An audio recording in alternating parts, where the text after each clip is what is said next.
Ja mislim da će ovo biti dodatno mnogo koristi za obveznike.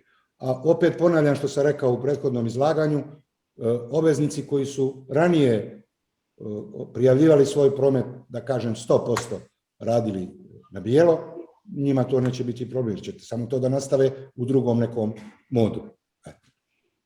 Ja mislim, samo bih iskomentarisao kratko, ako dozvoljavate, vezano i za ovo što je Dušan govorio i za ovo što je govorio gospodin Spajić. Svakako, evo, upravo ovaj razgovor govori u prilog tome da je ovo uspješan projekt. Znači, ovo je nešto što nije samo vezano za dobrobit države, nego društvo u cijelini. Znači, prvo da se fokusiramo na to, pošto je negdje uvriježeno mišljenje, da zapravo PDV koji građanin plaća, zapravo ga plaća nekom trenutku poreski obveznik.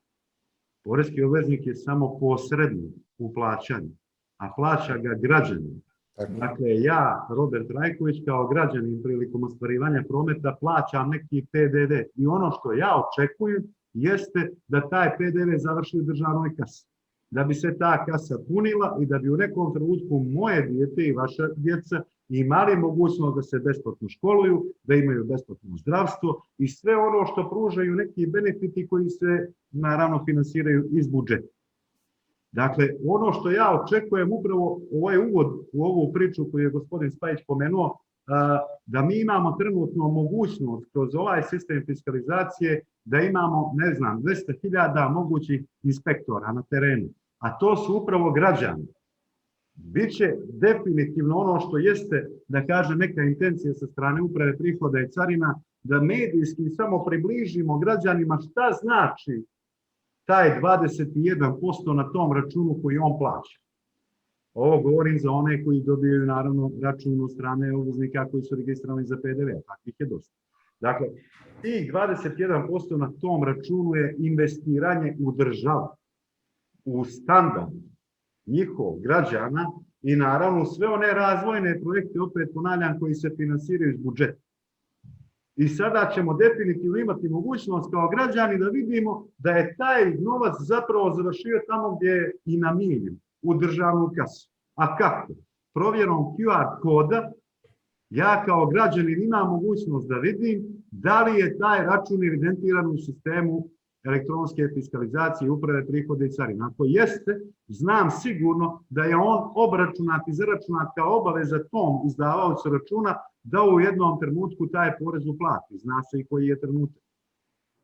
Dakle, nesporno je da će građanin biti svjestan da je novac koji on plaća, ovo apostrofiram, on plaća završio u budžetu države Crne Gore jer je to njegova obaveza.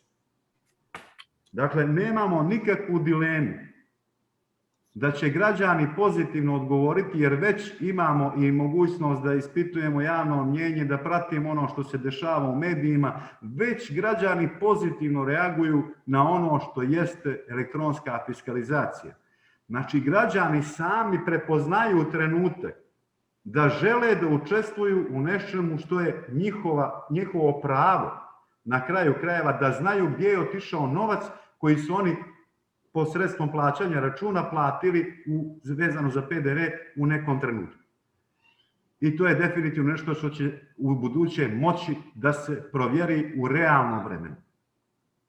Da imamo sad tu još jednu situaciju i zahvalio bih se naravno svima koji su učesnici na ovom panelu, jer vidimo neku pozitivnu energiju, vidimo neke pozitivne vibracije. Svi poreski obveznici, uključujući i one koji na današnji dan nisu pristupili fiskalizaciji na zakonom predviđen način, jesu partneri uprave prihoda i carina. Jesu partneri u smislu da pokušamo da u ovom nekom periodu, kratkom, koji je ispred nas, da sprovedemo zakon i naravno implementiramo ona rješenja koja je zakon naložio kao obavezno. Interes uprave prihoda nije da bilo ko bude predmet bilo kakvog kažnjavanja, ali će u nekom trenutku i to biti mjera koju će uprava prihoda i carina morati da preduzme. Upravo zbog onih koji svoje obaveze ostvaruju u skladu sa zakonom. I to ćemo negdje morati da budemo svjesni te činjenice, svi kompletno privreda i naravno državna uprava koja se bavi implementacijom ovog zakona. Dakle, imamo sad, da kažem, neku situaciju koja je čista, jasna je, nedvosmislena je. Preći ćemo, nadam se, i na ova pitanja vezana i za advokate. Prosto imamo potrebu da pojasnimo neke stvari, jer mislim da medijski to nije možda ni predočeno na način kako jeste u suštini. Naravno, mi imamo u advokatima i u advokatskoj kancelariji, ja opet ponavljam, partnere koji možda nisu u ovom trenutku razumjeli na najbolji način šta su to njihove obaveze. I imaju neki otpor ili otpor koji će definitivno u nekom trenutku nestati. Ja to tvrdim, ali to ne bih tvrdio da ne znam šta je posljedica ove fiskalizacije, evidentiranje prometa. I sama advokatska kancelarija nastupa sa činjenicom da oni ne žele da izbjegavaju plaćanje poreza, da ne žele da daleko bilo manipulišu sa bilo kakvom evidentiranjem prometa, već da njima nešto predstavlja problem šta će navesti u stavci. A u stavci nećemo navesti, ne znam, kompletan predmet ili slučaj koji advokat vodi. Roberte, ja se izvinjam, Ivane. Samo pre nego što mislim da je u redu da i pre nego što krenemo mi koji smo sad uzimali reč da i doktorici Nini da ona prokomentariše celokupnu situaciju, a ja bih vas samo kratko zamolila, s obzirom da imamo pitanja, verujem da ćete neko od vas sigurno znati odgovor. Koje od softverskih rešenja ima adekvatno rešenje za masovna finansijska knjiženja odobrenja koja se odnose na propust na veliki broj faktura? Postoji li tako? Postoji rešenje, prepoznato je funkcionalnom i tehničkom specifikacijom verzija 5, taj tip računa se zove odobrenje, znači tako je, postoji mogućnost, opet ponavljam, to je bilo na zahtjev privrede, mi smo kao neko ko je privredni partner uslišili taj zahtjev analizirajući stvarne potrebe, znači prvobitno je bilo predviđeno da se knjižno odobrenje radi jedan na jedan. Jedno jeste, znači to je novina, jedna od novina verzije 5 i verujem da će svi softverski provajderi ispoštovati i omogućiti u okviru svojih rešenja. Idemo nadalje, koja je razlika između rešenja, ova dva rešenja, mislim da se misli na M-Fiscal rešenje i Abacus rešenje, ili se misli na Pantheon Web Lightom i nije jasno, pa ako može neko evo neko je rekao isto Proventum, vidim da je bilo dosta Abacusa, M-Fiscala i to bi bilo što se tiče toga. Ja bi sada, ako mi dozvolite, prešla na sledeću nama jako interesantnu temu, to je temu koja je izazvala velike, da kažem, polemike i u računovodstvenoj zajednici, a mislim da smo se dosta toga i dotakli na samom početku ove panel diskusije, a to je da, evo, doktorice Nina, čuli smo, znači, da postoje iskustva da su se advokati u nekim zemljama fiskalizovali. Sa druge strane, znači, mislim, kaže se da su fiskalizovani u Sloveniji, Albaniji i delimično u Hrvatskoj. Sa druge strane, imamo rešenja iz Bosne i Srbije gde su advokati izuzeti i takve fiskalizacije. Možete li nam reći, pomoći da razumemo, s obzirom da mi gledamo, računovođe gledaju, advokatske usluge kao usluge, to je da su prepoznati kao djelatnost koja ima svoju šifru. Koja je razlika između onoga, mi smo se, da kažem, negde i ranije čuli, iz onog nekog ključnog argumenta koji vi tvrdite, a to je zapravo da je to, kako je Ustavom prepoznato, pružanje pravne pomoći, a ne vid usluge i šta se celokupnim tim, znači ne bismo voleli da dođemo u situaciju da rešavanjem jednog problema na jednoj strani, a to je evidentiranje na drugačiji način prometa, koji je do sad bio na jedan način, je li tako, da dođemo u situaciju da neku drugu granu, to jest pravosudni sistem dovedemo u neki problem i koja je uloga advokata u svemu tome, pa evo, izvolite, dajem vam reč. Hvala vam, Anastazija, dali ste mi jedno divno pitanje. U međuvremenu sam pomno slušala i komentare uvaženih kolega iz tehničkog sektora koji rade za poresku upravu i koji rade na ovim inovativnim softverskim rešenjima koja će se koristiti, odnosno koja su već počela da se koriste u fiskalizaciji. I zaista mogu samo da kažem riječi hvale u smislu da ću vas možda iznenaditi, ali fiskalizacija, elektronska fiskalizacija privrede, to sigurno da. Međutim, ono što je bitno razlikovati u odnosu na privredu je da advokatura nije privreda. Advokatura ima šifru djelatnosti zato što se mora označiti na neki način u pravnom prometu. Međutim, advokatura je treći stup pravosuđa.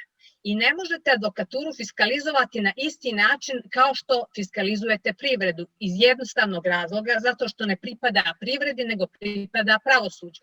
Zato je advokatura i evidentirana u Ustavu kao djelatnost, zato što je na isti način u Ustavu evidentiran i sud, i tužilaštvo, i zaštitnik ljudskih prava i sloboda, i Savjet za bezbjednost. To su, dakle, segmenti koji pripadaju jednoj drugoj vrsti djelatnosti, ne pripadaju privredi, nego pripadaju onoj ustavnoj kategoriji koja je definisana članom 11, a to je pravosudnoj grani vlasti, u kojoj je treći najvažniji stup pored sudstva i tužilaštva advokatura. Naravno, to nisu jedini činioci u pravosuđu, imamo tu izvršioce, imamo tu i notare, imamo tu i sudske vještake, imamo tu i sudske prevodioce, sve dakle karike koje učestvuju u pravosuđu, između ostalog imamo i zaštitnika imovinskih interesa države, je li tako? To su neke karike koje su na strani pravosuđa u tom segmentu djelatnosti, a nisu u privredi. I zato ni u zakonu ne mogu biti tretirani na isti način, jer je njihov proces rada sasvim drugačiji. On je prilagođen pravosudnoj funkciji postojanja djelatnosti, a nije prilagođen privrednoj funkciji postojanja djelatnosti. Tako da ni sa pravne tačke gledišta, ni sa tehničke, ni sa ekonomske tačke gledišta, između ostalog ni sa političke tačke gledišta, taj problem ne može biti apsolutno tretiran na isti način. Ono što ste do sada čuli i imali priliku da čujete od mojih kolega u javnosti je često isticanje da je ovaj zakon neustavan i da je ovaj zakon neprimjenjiv na advokaturu i vjerovatno u odsustvu jedne dublje analize to nije baš na prvi pogled lako razumjeti. Naročito nije lako razumjeti ljudima koji nisu pravnici, koji su, na primjer, ekonomisti ili koji su tehničari. Čak ni pravnicima koji nijesu radili u advokaturi, moguće da nije sasvim jednostavno razumjeti proces rada advokature. Kad kažem zakon je neustavan i zakon je neprimjenjiv, u stvari sam mislila na ove 4 dublje dimenzije. U članu 21 Ustava Crne Gore advokatura je definisana kao nezavisna i samostalna služba. Tako je definisan i sud, ne kao služba, naravno, nego kao organ, nezavisni i samostalni. Jedinstveni i nezavisni organ je tužilaštvo i zaštitnik za ljudska prava i slobode. Dakle, to su sve ti elementi koji čine jedan pravosudni sistem. Međutim, nije samo u tome problem u članu 21. Ovaj zakon o fiskalizaciji u slučaju njegove primjene na advokaturi će pogaziti niz drugih članova Ustavu. Već sam navela jedan od krucijalnih, a to je da duboko zadire u osnovnu podjelu vlasti na zakonodavnu, izvršnu i sudsku, koja je definisana članom 11 Ustava, a zatim imate niz članova koji govore o povredi prava na privatnost.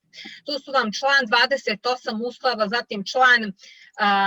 zatim imate ovamo član 40, član 42, član 43. Dakle, govorimo o pravu na privatnost, o pravu na dostojanstvo i na provedljivost ličnosti, o tajnosti pisma i o pravu na zaštitu podataka o ličnosti. Znači, sve je to izuzetno važno. Sad, ono što se često tu ne razumije, od strane ovog tehničkog dijela koji radi na fiskalizacije, u odnosu na ovaj dio pravne javnosti u advokaturi, šta to zapravo oni mogu da vide iz računa, šta to poreska uprava može da vidi iz računa, a što ne bi trebala da vidi. nije stvar samo u onome što piše u računu, mada ću se vratiti na tu temu, nego je stvar u kontroli fiskalizacije. Naime, u članovima 23 i članu 24 Zakona o fiskalizaciji u prometu proizvoda i usluga se kaže da kontrolu u ovom slučaju vrše inspekcijski organi koji su inače nadležni po zakonu o poreskoj administraciji i da čak oni mogu zatvoriti korisnika na 90 dana. Svi znamo, postoji tu... Postavim pitanje. Znači to, čisto za radnog razumijevanja, znači to da će sutra neko iz, da kažem, poreske uprave da vidi određene podatke koji su, da kažem, privatni, na primjer da se vezano za korupciju nekog javnog funkcionera koji je trenutno na vlasti i da onda on, ako ja dobro razumem, ispravite me ako grešim u interpretaciju, navodni slučaj koji može da se desi, i da će onda oni moći da dođu, na primjer, u poresku kontrolu tog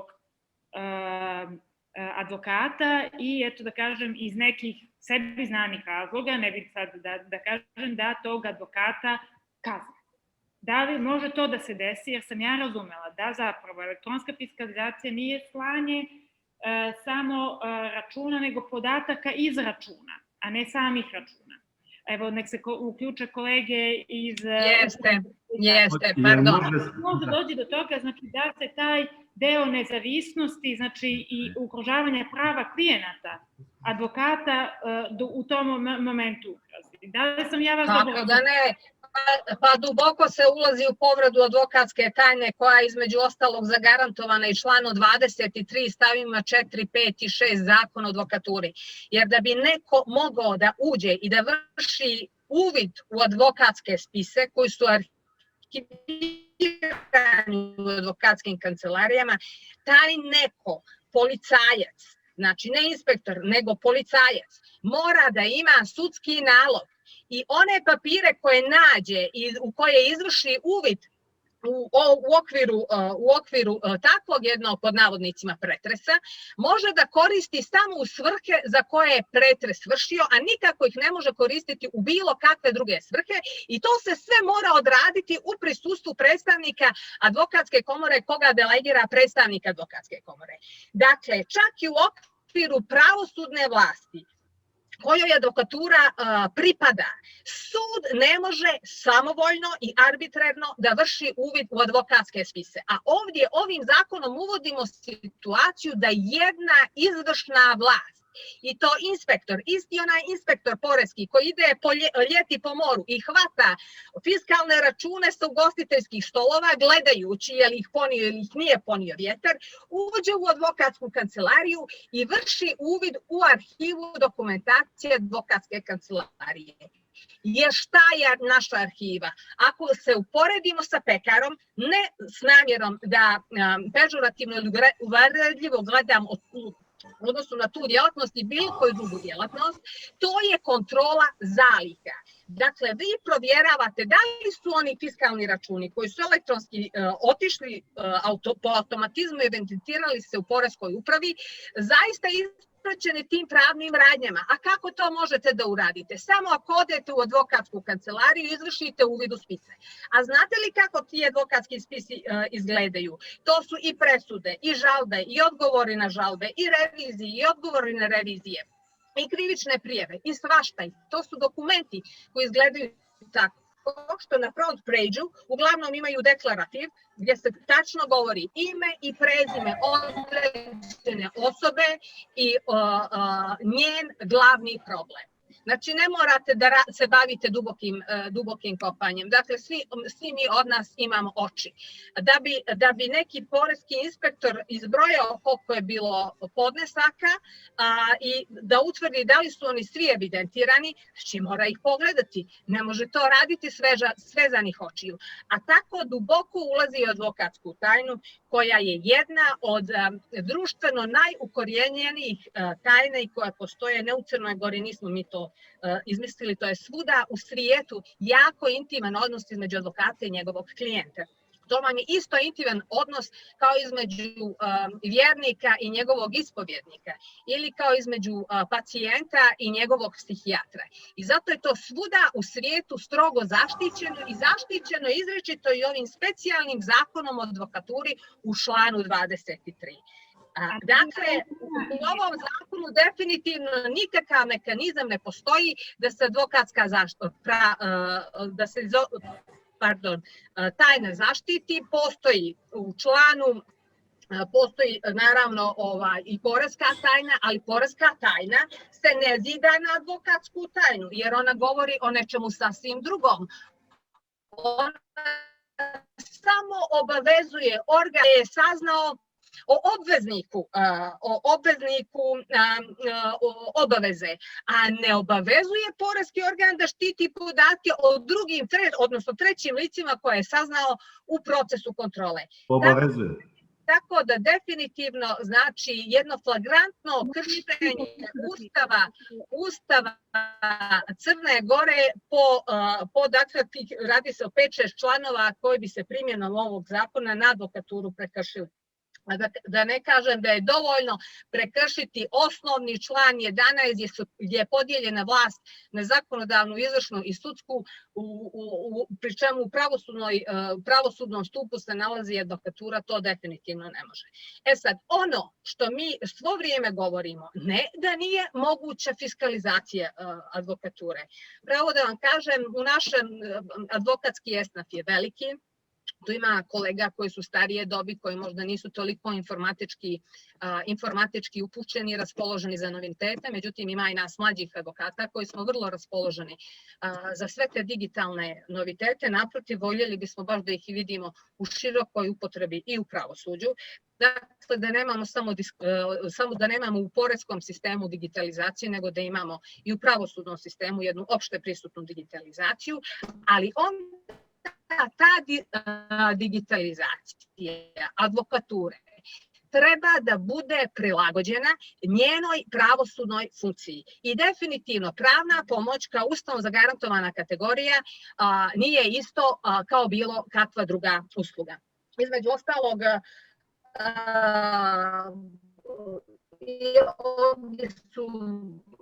ovdje postoje druge dimenzije problema, tu su ekonomska dimenzija problema, već sam je pomenula, imamo i tehničku dimenziju. U sferi ove političke sektoru koji je pravosudni kreira neko ko nije Ministarstvo pravde, nego da to radi Ministarstvo finansija. Kada je ekonomska dimenzija u pitanju... Samo kratko, Nina. Evo, znači, pošto našu javnost računovodstvenu, mislim da se negdje nadovezuje na tu priču, jako interesuje taj moment, jer mi u svojim redovima imamo značaj broj profesionalnih računovođa koji su ujedno i sudski veštaci ekonomsko-finansijske struke. I evo da kažem ujedno i pitanje i za predstavnike poreske uprave, ali i za vas, s obzirom da čitajući negdje zakon o sudskim veštacima, tamo se spominje nagrada, znači za izvršavanje, ne usluga, i s obzirom da je to neka dodatna delatnost koju naši članovi, a ne mogu i samo naši članovi, nego svi koji su položili ispit za sudskog veštaka te struke, da li će oni biti fiskalizovani ili neće biti fiskalizovani, s obzirom da eto to možda može da nam nije samo advokati, ali evo kako se gleda na sudske veštake, pogotovo i u onom delu koji ste vi dobro otvorili, a to je vezano znači za stavove Ministarstva pravde. Sa druge strane imamo da je zakon o fiskalizaciji u resornom ministarstvu finansija i socijalnog staranja, da su njima tu, svima nam je u javnosti poznato, da su negde njima njihovi stavovi kontradiktorni, jedni od drugih. Evo, ispravit će me i kolege iz poreske uprave, a i predstavnik...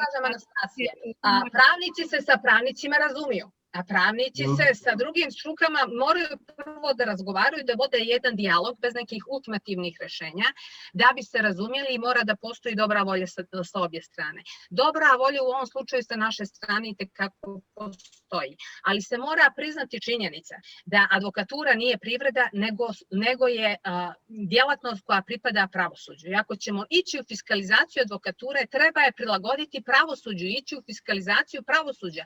I onda u tom slučaju mora biti obavezno uključeno i Ministarstvo pravde, a nikako se sad i odmah ovaj zakon ne može primjenjivati na fiskalizaciju advokature, niti se o tome u fazi kada je on počeo sa primjenom treba razgovarati sa advokatima, jer jednostavno znate kako, ne od sad za 5 dana ili za 10 dana ili za 2 godine, nego meni već danas poreski inspektor ima pravo da uđe u moju advokatsku kancelariju ili bolje da kažem u moju kuću, jer mnogi mladi advokati rade od kuće s obzirom da nemaju u startu i početku karijere mogućnost da iznajmljuju neke poslovne prostore po gradu da bi primali klijente, nego se snalaze jer naš je rad prije svega u našoj glavi i u našim stručnim kvalifikacionim sposobnostima. Dakle, to se definitivno ne može rješavati tako što ćemo razgovarati o načinu primjene ovog zakona o fiskalizaciji i to nakon datuma kada je on počeo sa primjenom. Naravno, da je bilo sluha i to stoji. Ovome ne bismo razgovarali sad, nego bismo razgovarali kada treba da se razgovara. A to je u periodu javne rasprave, prije donošenja i stupanja na snagu nekog zakonskog rješenja. Međutim, ono što jeste činjenica, jeste da je advokatura jednostavno kao socijalni partner u našem društvenom sistemu zanemarena. Mi nismo bili pozvani kao aktivan učesnik u taj proces i sada smo dovedeni pred jedan svršen čin da se ekstenzivno tumačenje postojećeg zakonskog rješenja primjenjuje i na nas. Razumijete? I u tome je problem. Dozvoljavate sad da... Evo, hoću da dam kolegama iz Poreske uprave priliku da odgovore na ove delove, ali eto da kažem čisto možda samo da podelim pitanje koje mi se javilo dok ste ovo izlagali. Da li postoji mogućnost da se nađe, s obzirom da je situacija takva kakva jeste, da se možda vezano za zaštitu prava ličnih podataka, evo i sa strane Poreske uprave, a i sa strane advokatske profesije, neko kompromisno hibridno rešenje, sami znamo da je sutra, da kažem, dan kada ćete vi ponovo nastaviti pregovore sa čelnim ljudima iz vlade na ovu temu i da su zapravo modaliteti koji će moći, da li postoji mogućnost da se negde ti podaci šifriraju kod poreskih inspektora. Takođe, sledeće mi je pitanje. Računovodstvena zajednica je uključena, evo, Roberte i Ivane, molim vas da me ispravite. Preko 2,5 godine mi intenzivno radimo sa vama na ovome u delu prilagođavanja svih procesa i zašto je štrajk advokata? To nama isto nije jasno. Zašto je štrajk advokata stupio sad? Da li je to moglo da se negde ranije... Da li je bilo prostora i sa jedne i sa druge strane da se o tome ranije razgovara kako ne bismo došli do ovoga, jer čuli smo sami na panelu broj 1 za finansijsku stabilnost i nestabilnost, zapravo čak i ovaj štrajk advokata ne odgovara privredi u delu, da kažem, naplate čak i kreditnih potraživanja i tih delova, znači plasmana, da nije samo privredna, nego i finansijska stabilnost ugrožena radom. Jasno, vrlo mi je drago što vidim da su napokon ljudi u privredi koji su naši klijenti uvidjeli koliko ovaj problem je veliki. Vjerujte, štrajk ne odgovara nikome, a najmanje odgovara advokatima, a prije svega ću da izvršim jednu korekciju jer se ne radi o štrajku, nego se radi o obustavi pružanja pravne pomoći.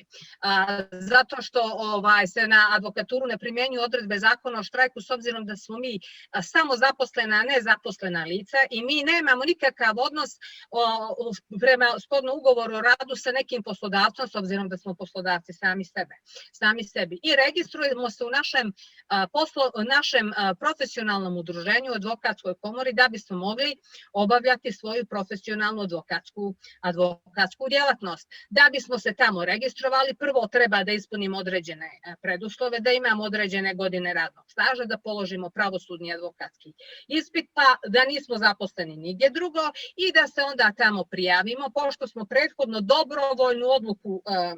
dobrovoljnu odluku donijeli da počnemo tu vrstu samostalne djelatnosti pod preuzimanjem svih rizika koje ona nosi i naravno obavljajući svoju profesionalnu dužnost, advokatsku, dužni smo i da se pridržavamo etičkog kodeksa profesionalne etike, jer ukoliko ga se ne pridržavamo, rizikujemo da budemo jednostavno eliminisani iz ovog profesionalnog udruženja. Mislim, to je ova digresija bila da bih čisto, jer je i to jedan termin koji je jako cirkulisan u javnosti. Stalno se pominje, možda onako narodski rečeno, najlakše protumačiti situacije, ali je pravno velika je razlika između štrajka zaposlenih u odnosu na poslodavca i u odnosu na ovu obustavu pružanja pravne pomoći u kojoj je sada advokatura stupila kao sredstvo krajnje nužde. Znate, imali smo mi ranije nekih situacija teški, odnosno imamo ih i sad. I gurali smo mnogo tih problema pod tepih. A koji nisu samo problemi koji su vezani za advokaturu, nego su direktno problemi koji utiču na pravo građana opet prema Ustavu, članu 19, da ostvare jednak pristup pravdi, razumijete, u nekim drugim situacijama u pravosudnim sistemu, recimo kod izmjena zakona o parničnom postupku, kada su advokatski troškovi zajedno troškovi i nagrade dosuđeni i zaštitniku imovinskih interesa države i predstavnicima lokalne samouprave, pa onda vi građane koji su inače intimidirani da kao pojedinci uđu u jedan sporni odnos pred sudom protiv najjačeg subjekta koji funkcioniše u sistemu, a to je država. Dakle, imamo pojedinac s jedne strane, s druge strane država.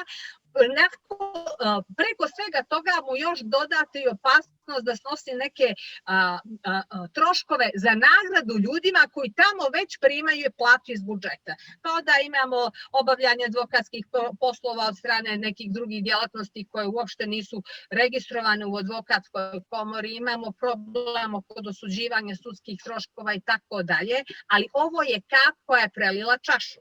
I u jednom momentu, razumijete, kad ne izgubite sve druge mehanizme, da se suočite sa nekom situacijom, budete prinuđeni da uđete u ovu obustavu pružanja pravne pomoći u kojoj smo se mi sada našli. I da vam kažem, mi jedva čekamo da postignemo neki razuman dogovor. Neću da kažem sa Ministarstvom finansija, jer zaista ne mogu ministarstva resorna funkcionisati kao zemlje zove Mars u istoj vladi, nego sa vladom Crne Gore i da se napokon vrati sistem u normalno funkcionisanje, a između ostalog ljudi, pa i da mi advokati radimo, mi ne primamo budžetske plate, mi živimo od onoga što smo svaki dan zaradili. I pošto vidim da je kolega Robert nestrpljiv, dala bih jedan komentar na njegovu izjavu koja je fenomenalna, Roberte, a to je da naravno se ne možete osloniti na onaj mali broj poreskih inspektora koji cirkuliše okolo, već da vam je potrebna pomoć od građana. Da građani vide da je ono što su platili došlo na destinaciju na koju je trebalo da dođe, a to je u poresku upravu. Jeste. Međutim, ovdje u advokaturi je problem što je naš proces rada totalno drugačiji. nama građani, ti kojima mi, kako vi kažete, pružamo usluge, nijesu platili, zato što ti građani nemaju para. I uglavnom imamo varijante, na primjer, pazite, imamo varijante kada nekoga zastupamo uslovno, u zavisnosti od uspjeha. U zavisnosti od uspjeha. Ali spor treba da traje 1 godinu, 2 godine, 3, 4, 5.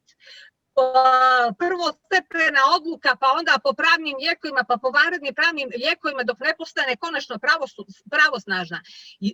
Sasvim je nejasno da li Poreska uprava očekuje da njoj neko ovdje kreditira budžetske rashode iz para koje nisu plaćene. Znate li šta će da se desi? Desit će se ova politička dimenzija, a to je da će taj trošak da se prelije opet na građane, jer će moći do advokata samo da stignu građani koji imaju avansno da plate, jer svaku pravnu radnju će morati da plaćaju unaprijed, da advokat ne bi preuzimao rizik od plaćanja kasnije. Hoćete li mi dozvoliti sad, izvinjavam se? Jel mi dozvoljavate? Samo izvolite, mada. Kako da ne, da vam kažem, ja sam vas ovdje slušala. Pa evo i da vam... sam vas ovdje slušala sat vremena, sad sam dobila 15 minuta da puno repliciram na vaše neke omaške. Naprotiv, nisam imala mnogo osim u generali se apsolutno slažemo. U generali se apsolutno slažemo. I mislim da bi trebali da radimo zajedno. Ali onako kako je po pravu i zakonu i da nađemo pravna i tehnička rešenja za ove probleme. Tako je. Ja mogu da počnem sad. Uprava prihoda je carina kao nadležni organ za naplatu poreza i doprinosa, se upravo bavi svim poreskim obveznicima i sprovođenjem onih zakona koji se tiču naplate tih poreza i doprinosa, obračuna i naplate. Znači imamo zakon o porezu na dohodak fizičkih lica za one advokate koji nisu u sistemu PDV-a. Pa je on tamo jasno naveo da i pomenuo kao djelatnost advokatsku uslugu kao nešto što jeste predmet oporezivanja po zakonu o porezu na dohodak. I tu advokati nemaju nikakvog spora jer uredno predaju prijavu poreza na dohodak fizičkih lica toliko godina. Pa to nećete demantovati. A tu vam sad nije nekakva, ne znam, miješanje poreskog organa u sudsku vlast. Naravno da nije. Pa naravno da ne. Pa naravno da nije, jer ono što je poreska obaveza i utvrđivanje poreskih obaveza i utvrđivanje poreske osnovice jeste u nadležnosti uprave prihoda i carina, a ne bilo kakvog sudskog organa. Mi se ne miješamo u donošenje sudskih odluka, niti kako će proces trajati, ali se miješamo ono što je evidentiranje prometa i utvrđivanje vaše obaveze kao advokata. Miješate se u advokatsku tajnu, se miješate, zato što mi provjeravate zalike u arhivi, u spisima. Nekakve zalike, zalike čega? Znači, da vam kažem, hoćete da kažete da u zakonu ne postoji ovaj član 23? Hoćete li me pustiti da odgovorim? Da to nije miješanje u... Ne, apsolutno nije miješanje. Evo, sad ću da vam... pravosudnu funkciju.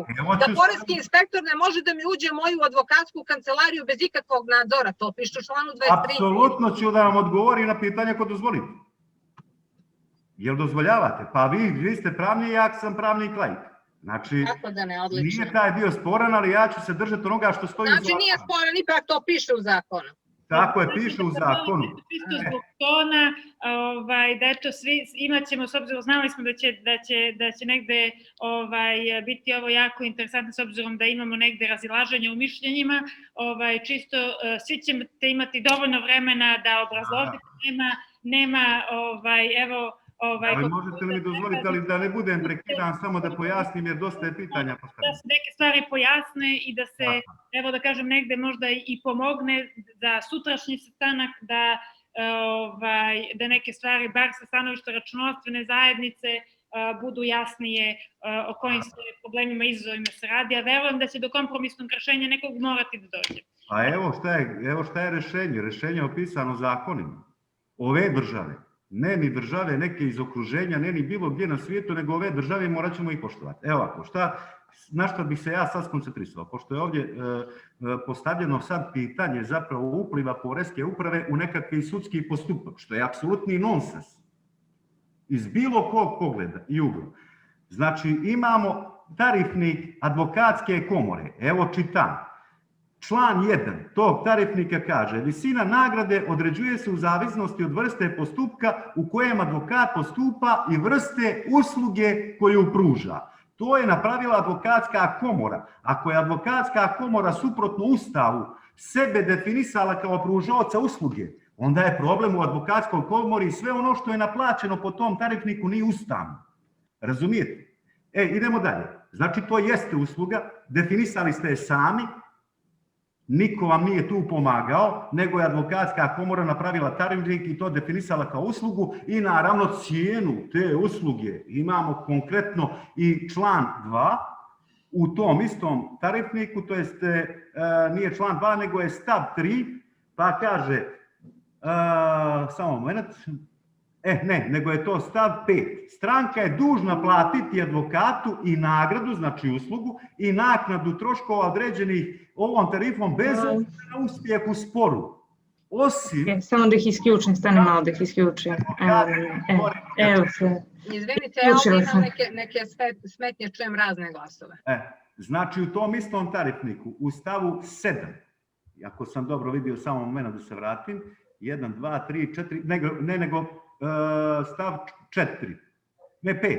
Stranka je, kaže, dužna platiti advokatu, a stranka je građanin koji je ili pravno lice, svejedno, ko vrši neku, da kažem, uslugu od strane tog advokata, uslugu zastupanja u nekom sporu, pa kaže, dužna je platiti bez obzira na uspjeh u sporu, osim, kaže, ako nije drugačije ugovoreno ugovorom, tako da od ugovora zavisi i moment plaćanja i nastanka računa. Dakle, nemamo mi tu spor da se sve to može i kroz ovaj postojeći sistem fiskalizacije sprovesti. I nemojte demantovati... Znači, nemamo spor, ja se izvinjavam. Ja sam vas slušala. Ne, niste me slušali. Ja kad ste tako kao pravnik, laik čitali Ustave... Nema, ja citiram ono što je stoji... A jeste li pročitali ovaj član 145 Ustava gdje kaže... Ne, pročitao sam vam član 1 tarifnika vašeg u kojem... Zakoni moraju biti saglasni sa Ustavom, a svi podzakonski akti moraju biti saglasni sa zakonom. Dobro, da li je tarifnik saglasni sa zakonom? Jesmo, donijeli smo, jesmo. Da li je tarifnik pita? Advokatsku tarifu donijeli smo i fino piše... Je li saglasna sa zakonom? Da li je saglasna sa zakonom i sa Ustavom? Tarifnik vaš? Terminološki nije saglasna. A nije, onda treba, je tako, sve što je posljedica naplate. Sve što je posljedica naplate, bilo kakvog troška je predmet moguće koji nije u skladu sa zakonom i nije u skladu sa Ustavom. Ja samo da pitam. Naplatili. Nisam baš najbolje razumela. Evo spominje... Sve što su gospoda advokati do sad naplatili od troškova ovim tarifnikom nije validno, jer tarifnik nije u skladu sa zakonom i sa Ustavom po njihovim tvrdnjama, a oni su ga donijeli. I trebalo bi pozvati sve građane. Što vam to znači? Sve građane koji su plaćene usluge da traže povrat novca, jer je usluga naplaćena po dokumentu koji nije u skladu sa zakonom i nije u skladu sa Ustavom. I mi nemamo problem. A jeste li vi, kolega Robert, ikad čuli za načelo iz obligacionog prava i o jednakosti prestacije i za načelo da se čak i ništavi ugovori i ništavi pravni poslovi pretvaraju u važeće u onoj situaciji u kojoj su izvršeni? Ukoliko to advokat odgovara. Pravnik, jer niste čitali taj širi sistem. Naravno da nisam čitao. Jako lijepo, evo vidite, ovo vam je jedan taj problem. Što imamo IT tehničare i imamo ekonomiste koji umjesto da sarađuju sa drugim socijalnim akterima sa kojima treba da sarađuju, donose zakone i prave zakonska rješenja. Halo? Čujemo se. I pravite zakonska rješenja bez konsultacije i onda ih nameće. Advokatska komora je treći stup pravosuđa. Jako bitan socijalni akter bez kojeg ovo društvo, ni pravosuđe, ni ekonomija ne mogu normalno da funkcionišu. Jednako kao zdravstvo, hoćemo li se složiti? I zdravstveni radnici su svakako stup društva. Svi. Zamislite da su oni štrajkovali u vrijeme COVID-a. I svi radnici na kraju štrajkovali. Evo mi smo sad obustavili da pružamo pravnu pomoć, jer ne mislite valjda da smo trebali da radimo 100% pro bono.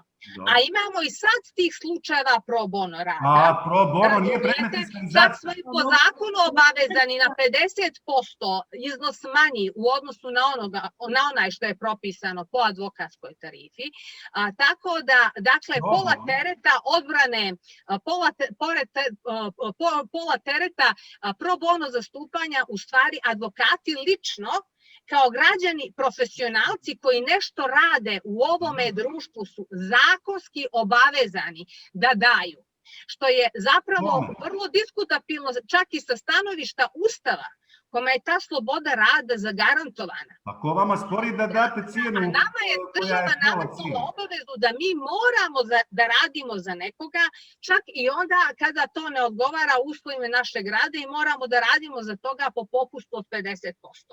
Znate kako to funkcioniše u drugim državama? U drugim državama postoji fond za te stvari i advokati se prijavljuju, na primjer, u Poljskoj, čak za neke aktivnosti koje su vrlo najniža stepenica, da kažem, u bilo kakvom pravosudnom postupku, a to je taj prvi kontakt, besplatni pravni savjet, na primjer usmeni. Advokati se prijavljuju na tender kod države, koja će onda od tih prijavljenih, Poljska je velika, tamo ima oko 1000 advokata koji se prijavljuju, neće primiti nikoga da saslušaju besplatno, osim ukoliko su dobitnici na tome tenderu i u stvari one koji oni besplatno saslušaju u smislu pružanja pravnog savjeta je država platila iz budžeta.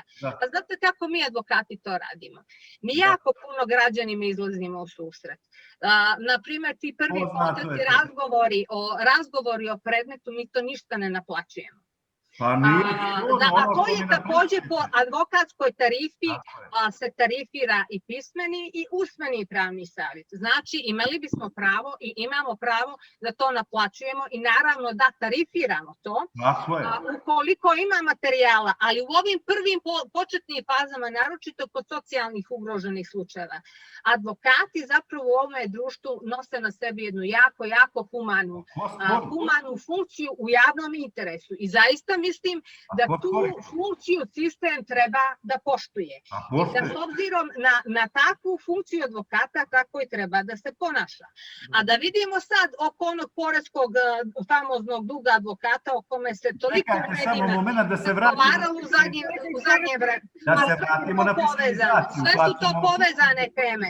Dakle, razgovara se o poreskom dugu advokata koji je evidentiran. A kako je evidentiran? To mene interesuje. Vi ste ga evidentirali. Hoćete da kažete da dug koji ste vi evidentirali... Nijesmo ga mi evidentirali, gospođo, nego vi. Vi podnosite prijavu. Vi ga evidentirate dobrovoljno u sistem uprave prihoda i carina. Sad mi recite kako ste ga evidentirali.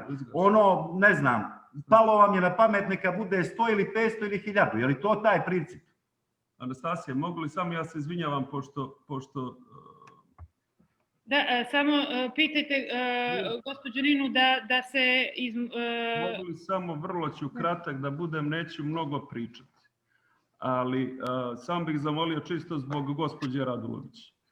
Ja jesam poreski inspektor, ja jurim te neke tamo račune, ja zujim okolo kako ste rekli, ali opet mogu ozbiljan posao da odradim. Svaka čast. Nije problem, tako da u suštini u poresku inspekciju se ne zapošljavaju ljudi iz kolijevke, nego moraju oni neku školu da uče. To je prva stvar. Druga stvar koju ste izrekli, a u suštini ono što je osnov cijele priče, jeste da je sistem u Crnoj Gori oporezivanja samo oporezivanje. Znači da ste vi dužni samostalno da sastavite poresku prijavu, da obračunate porez, da ga platite. Osnovna stvar kako se vrši saldiranje i sastavljanje poreskih prijava jeste stvar koju možete pitati vaše računovođe, a to je da se sastavljanje prijave vrši na osnovu nekih računa. Ti računi se zovu fakture.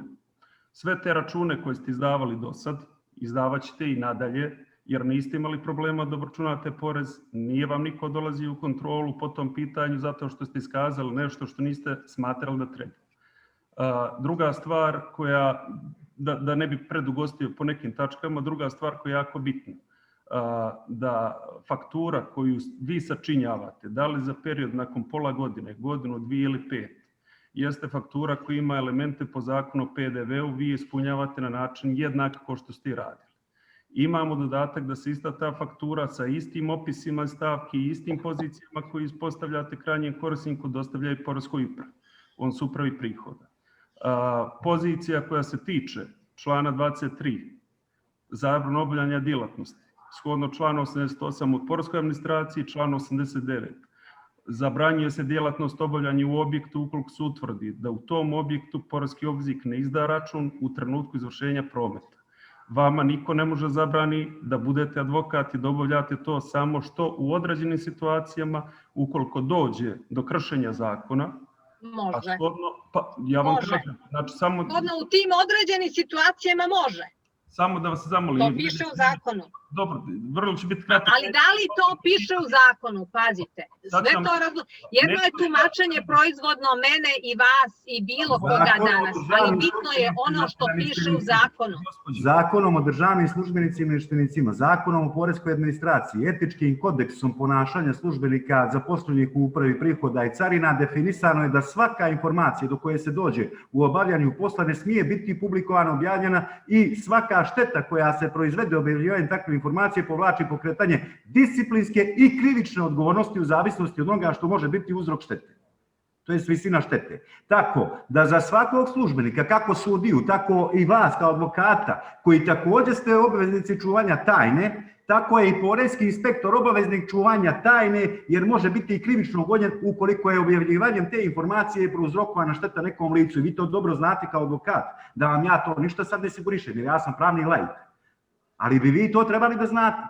A jeste li vi čuli, na primjer, gospodine Rajkoviću, tipove, pošto je to vaša struka, koji su ovo problemi o neovlašćenom prikupljanju ličnih podataka preko interneta od strane raznoraznih advertising agencija, od strane raznoraznih... Ako nisam čuo, sad, upravo zbog toga naš sistem... A zašto je to problematično? Nije problematično zato što mi imamo dokaz da svoj sistem štitimo od neovlaštenog pristupa. Tako da nemojte se plašiti da neko će provaliti u sistem uprave prihoda, jer ako se to... Neće niko provaliti u sistem uprave prihoda.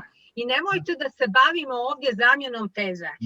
Nego će poreski inspektori ući bez odluke suda u advokatske kancelarije. I direktno će se izvršna vlast umiješati u djelovanje jedne grane koja pripada u umiješati se u utvrđivanje poreske osnovice kod poreskog obveznika. Listate naše advokatske spise, tužbe, žalbe, odgovore na tužbe.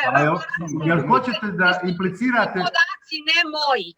Evo samo jedno pitanje, molim vas. Ne moji kolega, nego gdje su lični podaci i intimne situacije naših klijenata koji su u ugovornom odnosu sa nama, nisu sa vama, oni su odlučili.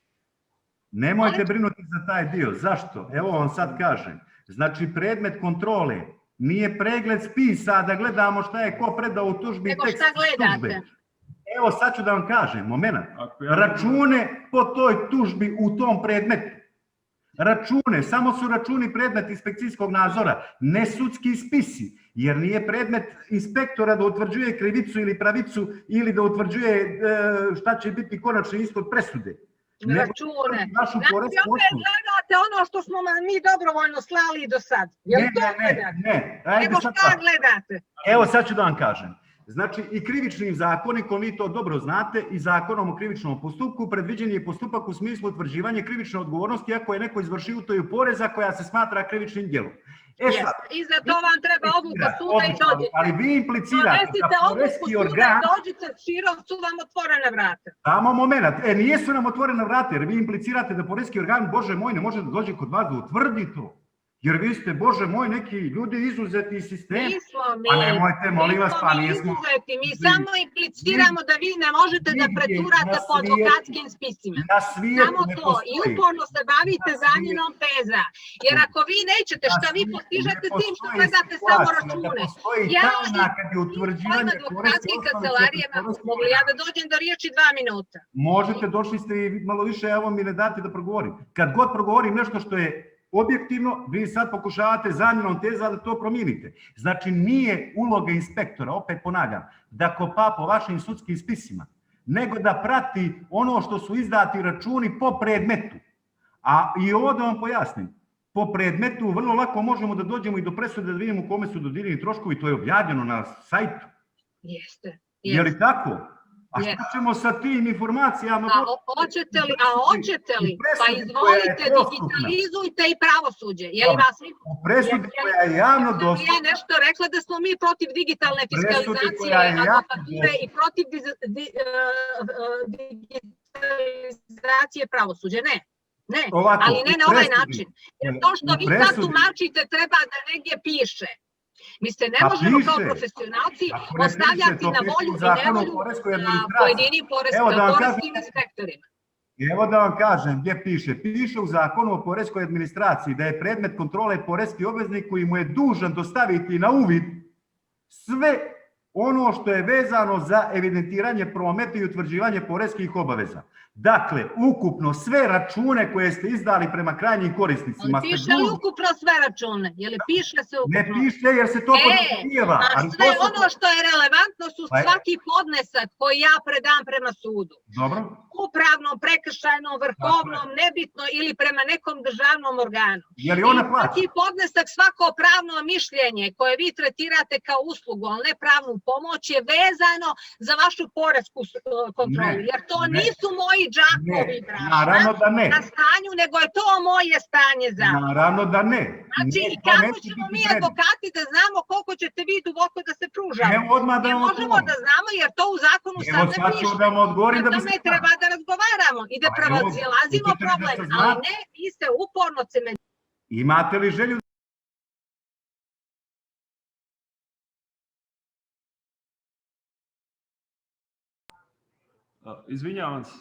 Izvinjavam se samo, gospođe, nećemo širiti, ići i dalje u dubinu, ovdje je manje više sve jasno.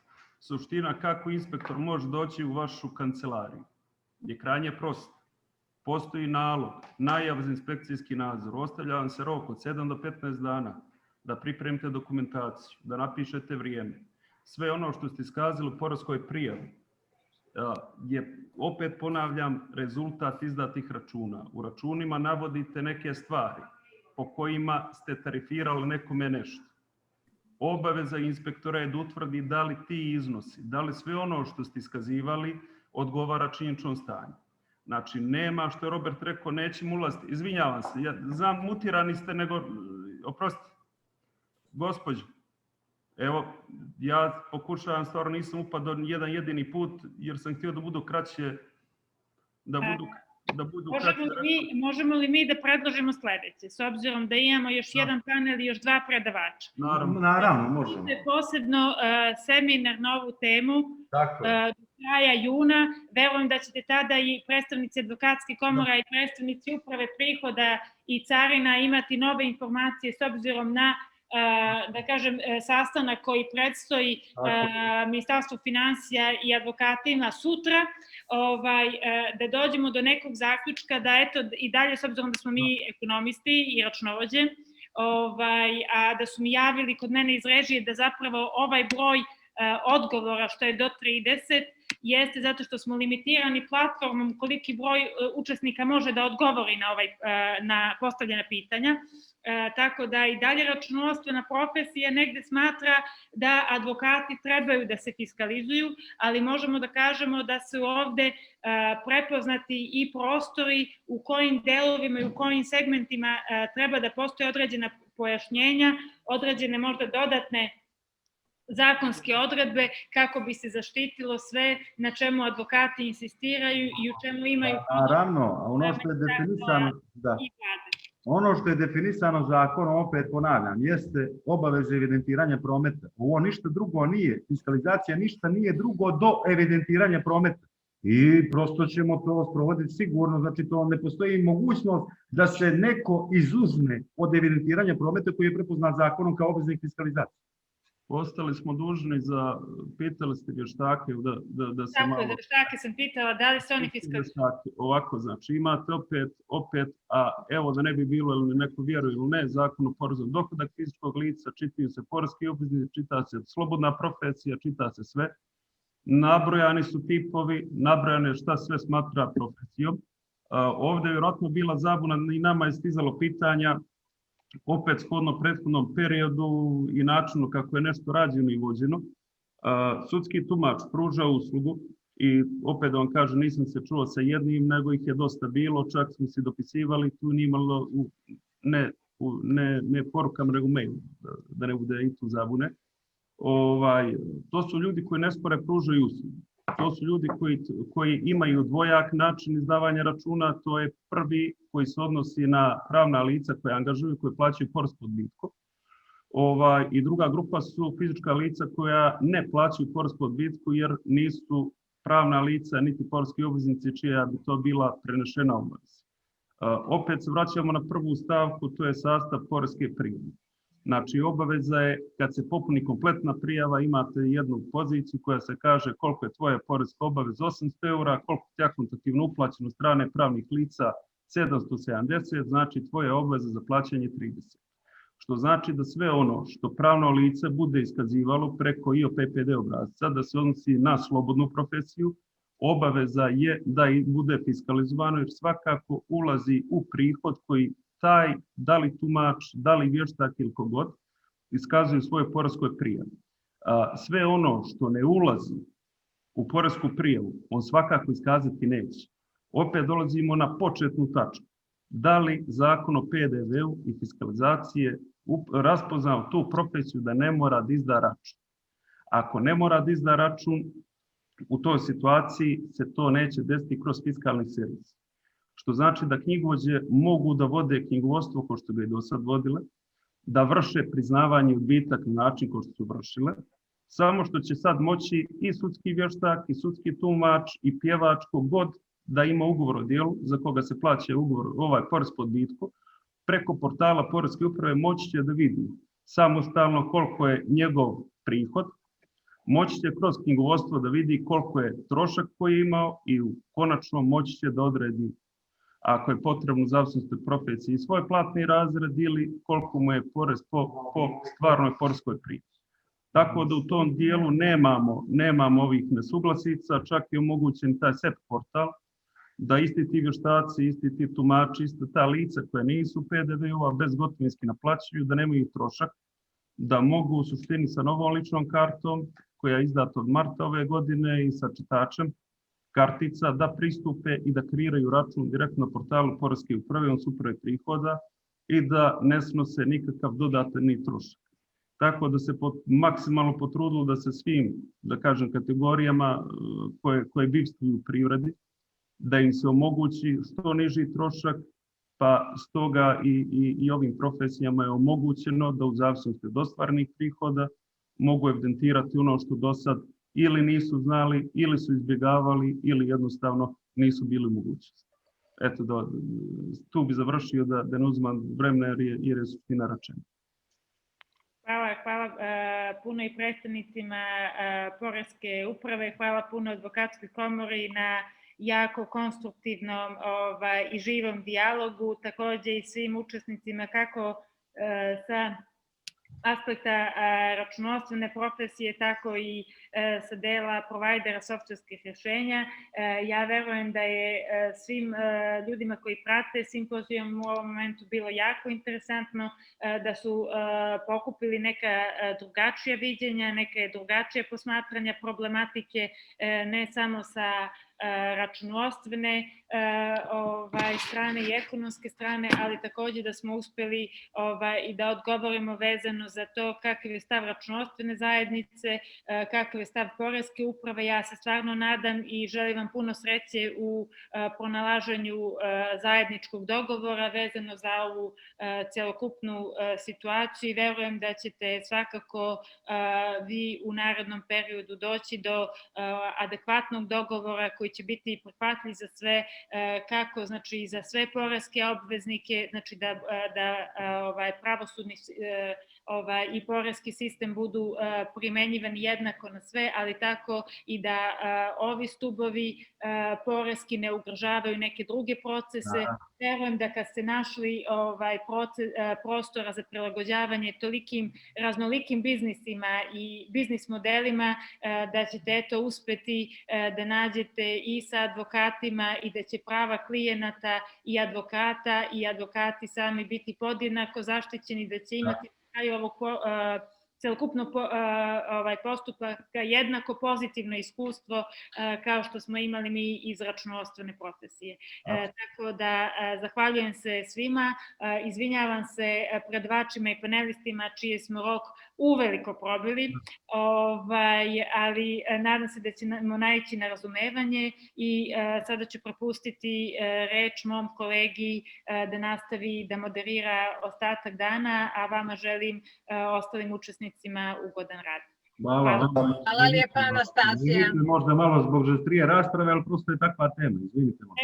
Bilo je jako interesantno, mi računovođe i revizori nemamo baš puno prilike da čujemo ovaj vid argumentacije i rasprave, tako da nam je bilo zadovoljstvo da imamo priliku da nešto novo naučimo i da svi bogati izađemo sa ovog panela. Ja mislim da je sreća što smo bili na Zoomu, da nismo bili uživo. Anastasija, ja ću vam se zahvaliti na gostoprimstvu, ali vam se neću izviniti. Mislim da je tema dovoljno žustra, interesantna, fokusirana, jako bitno je da o njoj razgovaramo, pa čak i žustro diskutujemo da bismo našli na kraju neko rješenje problema. Hvala lijepa, uživala sam, prijatno. Ja imam utisak da je Krsto jeo kokice. Čini mi se da mu vidim neđe kokice, da mu je bilo zanimljivo.